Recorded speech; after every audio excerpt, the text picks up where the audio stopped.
मोग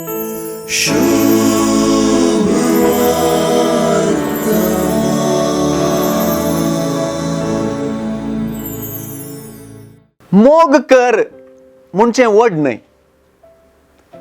देवाचो आणि पेल्याचो मोग कर म्हणजे वड नाही. कित्याक गी सुवार्थेंत हाच्या गी चड विचारला अशें दिसता. सुवार्थेंत सगळ्या तुझ्या काळजान, सगळ्या तुझ्या आत्म्यान आणि सगळ्या तुझ्या मनान सर्वेच परासो तुझ्या देवाचो मोग कर म्हणच्यात मोग करपाक सगळें काळीज, आत्मो आणि सगळें मन मेळयलां. हातून एका तराची संपूर्णताय आसा.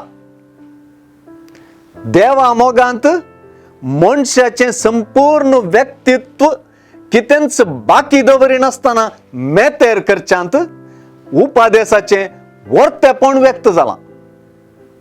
पेल्याचो मोगय अशेंच.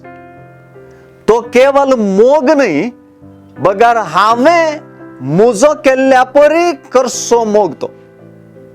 अशें पळयल्यार पेल्याचो मोग करच्या पयलें हांव म्हजो कितलो मोग करता म्हणलें सोदून काडूंक हांगासर उलो आसा.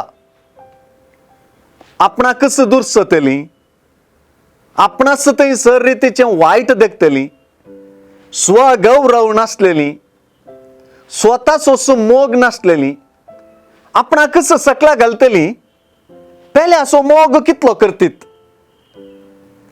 हळदुवें वोकल दवरलेल्याक सर्व हळदुवेंच दिसता न्हय.